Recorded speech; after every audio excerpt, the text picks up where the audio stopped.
Put them behind bars through the courts, hold them personally liable. It could become real. It might never happen. Has it ever been this close to a minister finally being brought before a court for his actions and possibly facing a harsh sentence? Oh, wait, and you noticed it. Today, the most important people in Germany were at the Chancellery. I have to tell you about that too, because it wasn't as harmonious as it was supposed to be. I'll explain more about that later. It relates to this, but you'll likely find out here in 3 or 4 weeks. Lars Klingbeil switching to the AfD. We'll get back to that in a moment. I'm telling you, the situation here in Germany is completely blowing up by now. If you'd like to support this channel, I'd appreciate a like and subscription. As you can tell, I'm in a goofy mood today.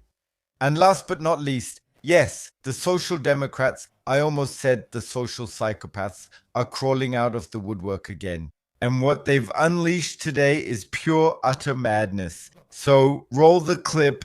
We have a lot of types of income that aren't taxed at all. When you sell companies, when you sell real estate, when you sell bitcoins after certain periods, you don't have to pay any taxes on those at all. Yeah, at the same time, Lars Klingbeil made a statement today. Hold on tight. He said the AfD thrives on crises being blown out of proportion here in Germany.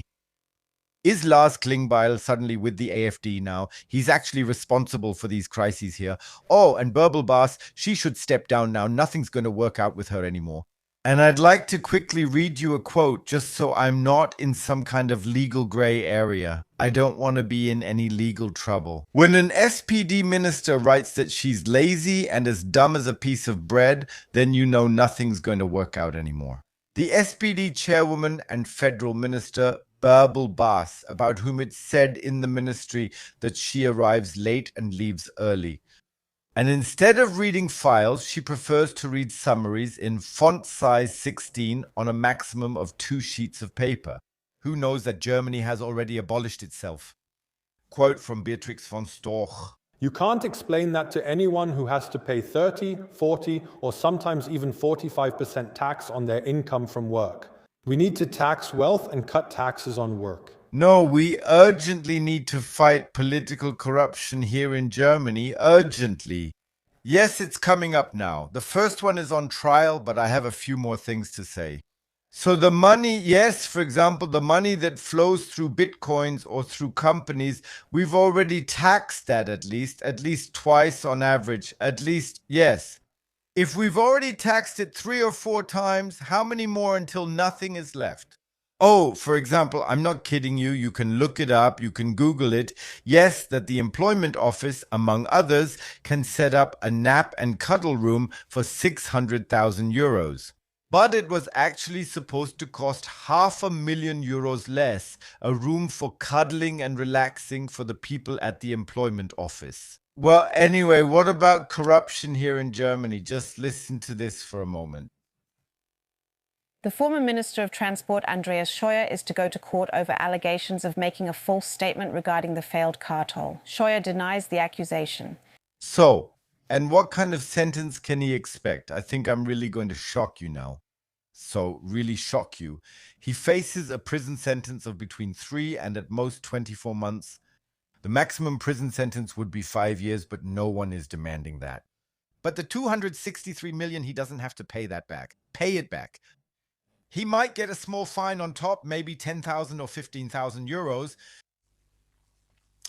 Yeah, so saying 3 words in a row is definitely worse than cheating the taxpayer out of 268 or 263 million.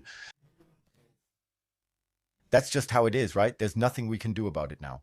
Oh yeah, one of Lars Klingbeil's closest confidants has now spoken out and said that actually he has no interest in the finance portfolio at all. Yeah, then maybe he won't throw quite as much money out the window. No, not quite as much money wasted.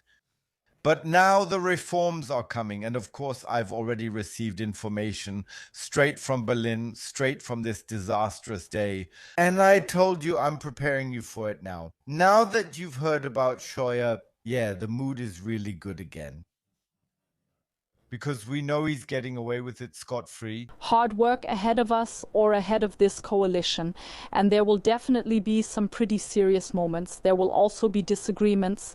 So it's nice to see that at least this first preliminary meeting went fairly smoothly. Oh, so you call that going smoothly?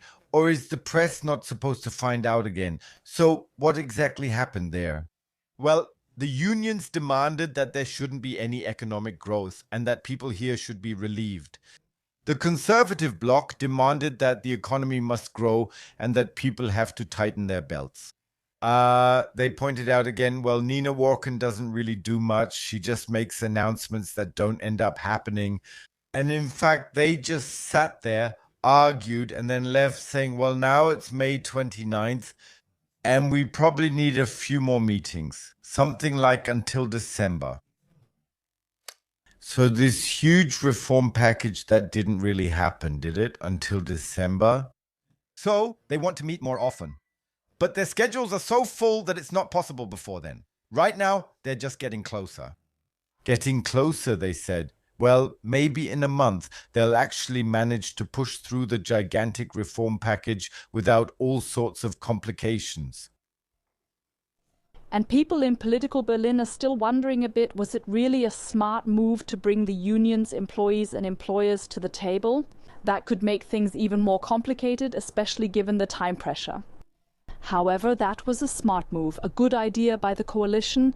After all, once the reform plans become known, it makes them less vulnerable to criticism. Especially the employers and also the labor unions were the ones who really didn't hold back with criticism in recent months. Yeah, all they talked about was striking there. They were also a bit upset because the plan was to relieve the companies. And they were also a bit upset because the CDU said, no tax increase, definitely not. And they said, hey, but we have to, like I said at the very beginning, we have to raise taxes. We have to boost revenues and at the same time cut the civil service. And that was it. It was over. And that was it. And then they preferred to say, well, Germans should wait even longer. Let's just end it here and move on to some small talk that could turn into stress and arguments.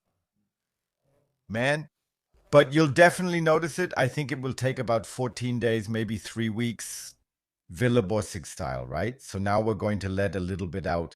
And yes, they argued a little bit too, but just a little. Because, well, left-wing and centrist politics in a country that's in complete disarray just don't fit together. The number of unemployed people fell again in May and for the first time this year dropped below the 3 million mark. At the end of May, 2.95 million people were without a job, 58,000 fewer than in April, according to the Federal Employment Agency.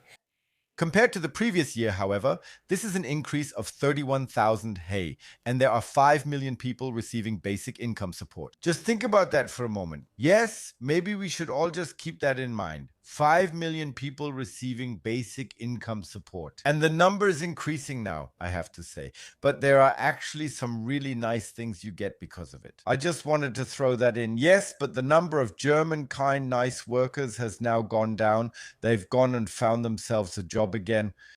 Yes, or have we? Found other things or emigrated, etc. So there are a lot of factors why it has gone down now. Maybe it's simply because the season is starting everywhere again. Among other things, yes, for example, at the beaches, etc., there just isn't any money anymore to go to Mallorca or somewhere like that.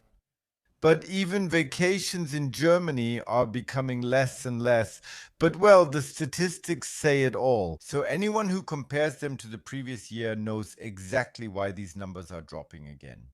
Welfare recipients are definitely more important. So I wish you all a nice Friday evening.